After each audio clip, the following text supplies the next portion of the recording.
A janela de transferências finalmente reabre no Brasil e o Internacional agora atua em duas frentes. Na primeira, regularizar Ener Valencia para que o equatoriano possa estrear no time do Mano Menezes. Do outro lado, trazer reforços para que o técnico colorado consiga ascender na tabela e até mesmo ter um segundo semestre melhor do que o primeiro. Enquanto isso, no Campeonato Brasileiro, o Internacional cai na tabela mesmo com o 10º jogo sem derrota. Vamos falar sobre tudo isso? Então fica comigo depois da vinheta.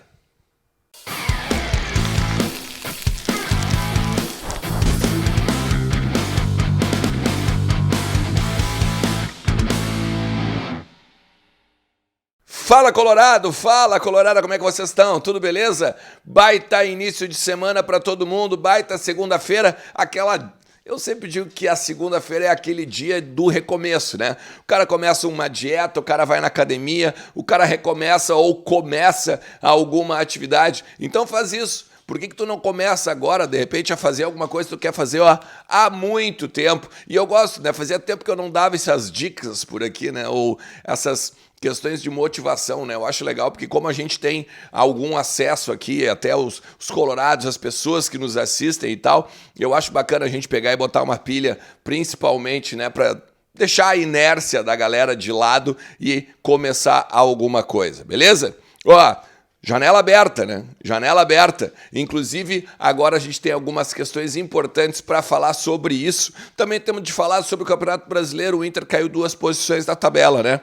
Mas tem uma possibilidade de ascensão bem bacana agora nas próximas 2 rodadas, inclusive. Nas questões de regularização do Ener Valencia, na questão também de contratações, tem alguns bastidores bacanas e principalmente Ener Valencia. Ener Valencia a gente tem que falar, tá? Fica comigo até o final do vídeo, também te inscreve no canal, ativa a notificação e não te esquece que a KTO te dá 20% de bônus, tá? De free bet com o cupom Ernest no teu primeiro depósito, beleza? Vamos fazer o seguinte, vamos falar um pouquinho, uma particularidade do jogo, agora do final de semana do sábado, lá no Beira-Rio, tá? Teve uma criança que acabou invadindo o campo, mas muito mais para pegar a camiseta dos jogadores e tal, né? Isso acabou entrando na súmula. E o Inter pode pegar e pagar uma multinha aí para a CBF de até 100 mil reais. Tem muita gente me perguntando também nos bastidores se isso poderia fazer com que o Inter perdesse o mando de campo. Não, porque o mando de campo é só quando tu tem algum ato de violência ou algum ato que possa ter prejudicado o jogo. Foi ali no intervalo, né? O juiz nem estava, inclusive, no campo. Ele foi avisado pelo delegado da partida, né? Então, não pode. A tendência é que não aconteça nada de errado para o Internacional, até porque depois também foi registrado o boletim de ocorrência e tal, tá tudo bem, não teve nenhum problema de ordem no jogo, tá? Então é só uma particularidade que eu acho que é importante a gente destacar agora no final de semana do jogo de sábado contra agora o Cruzeiro, né, um empate que a gente teve. Esse empate ele não foi tão bom para o Inter em termos de tabela, porque o Internacional com as vitórias do Red Bull e do São Paulo ganhou do Fluminense e o Red Bull do Corinthians, os dois subiram na tabela e o Internacional caiu 2 posições. Começou a rodada a 13ª rodada em 6º e agora cai para a 8ª posição. Agora, o interessante disso tudo é que o Inter mantém uma estatística muito boa, né? 10 jogos sem perder, 7 vitórias e 3 empates.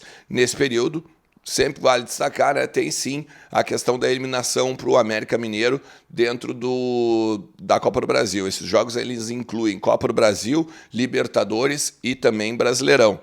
A grande questão, o lado bom, e eu acho que a gente sempre tem que ver também o lado bom, é que os próximos 2 jogos do Internacional são contra adversários diretos nessas posições aí de G4. Porque a gente pega agora o Fluminense, que é 6º colocado e que também caiu uma posição agora no final de semana, né? Como eu disse, perdeu para o São Paulo, acabou caindo uma posição na tabela. Depois, no outro domingo, a gente pega o Palmeiras, que hoje é o 4º. Então, teoricamente, a gente tem 2 adversários diretos, 2 jogos de 6 pontos em termos de tabela, em termos de G4, se tu for olhar. Porque hoje o Fluminense é o 6º, como eu disse, com 21 pontos. O Inter também tem 21 pontos, né? Só que é o 8º colocado. E o Palmeiras, 23, é o quarto, né? E esse deve ser a estreia, inclusive, do Enner Valencia em casa. Vamos falar do Enner Valencia, tá? Assim, o Inter prepara a estreia dele para esse final de semana agora contra o Fluminense lá no Maracanã, tá? Só que tem umas questões burocráticas que têm que ser resolvidas.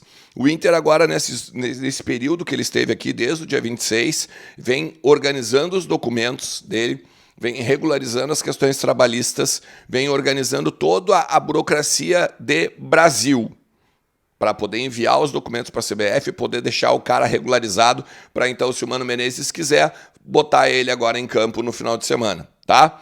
A grande questão é a Federação Turca, que como ele é um agente livre, não é que nem assim no Brasil, né? No Brasil, o agente livre simplesmente, ele basicamente entra no bid de uma hora para outra, né? A saída do contrato dele, né? O fim do contrato dele. Lá é um pouco mais demorado. O Inter acredita que hoje, como abre a janela, daqui a pouco umas 48 horas até esse transfer, como eles chamam, ser regularizado lá na Turquia. E aí teria então mais 48 horas para tudo estar certo ou tudo ser encaminhado para a CBF e a CBF colocar o Enner Valencia no bid até sexta-feira, 19 horas. Esse é o dia para ele estar, então, regularizado e poder jogar no domingo lá no Maracanã, no jogo da 14ª rodada. Até o Mano Menezes falou, né, que se não der para colocar ele agora, nesse final de semana, a estreia dele vai ser no Palmeiras, em casa, no Beira-Rio. Me parece que o Mano falou muito mais como forma de protocolo, né?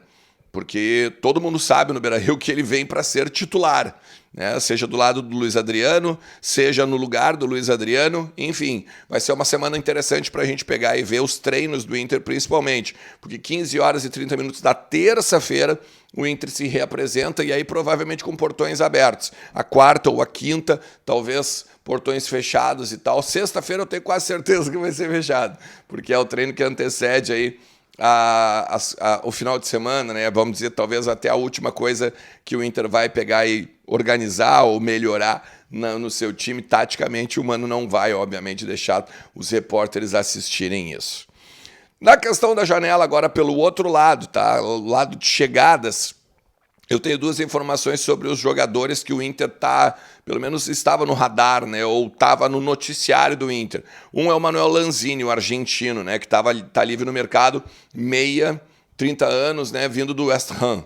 Na verdade, o West Ham, ele acabou o contrato lá e aí ele está livre no mercado e a gente livre. Está de férias agora e vai começar essa semana a se organizar. O Inter recuou da parada porque ele pediu para jogar aqui no Brasil 1.400.000 por mês.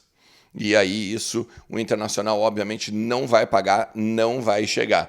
Inclusive tem outros clubes, né, do Rio, São Paulo, inclusive interessados no Lanzini. E aí o Inter não vai entrar nesse tipo de leilão. O Inter vai tentar no mercado achar jogadores que possam ser de custo-benefício alto, baixo, né, e que possam de repente trazer a mesma coisa, por exemplo, que quando o Inter contratou o Depena, quando o Inter contratou o Wanderson e companhia limitada aí nas últimas janelas, Pedro Henrique e tal, beleza? Na questão do Rodrigo Zalazar, que eu acho que é importante esse aqui, ó. Esse aqui é muito importante porque o Inter tá bem de olho, o Inter ficou bem animado com esse jogador quando ele foi oferecido. Ele foi oferecido para o Palmeiras, para o Flamengo, tem agora o Vasco e o Santos e o São Paulo também na parada, mas a grande questão é, esse jogador, o Internacional, queria por empréstimo com obrigatoriedade de compra.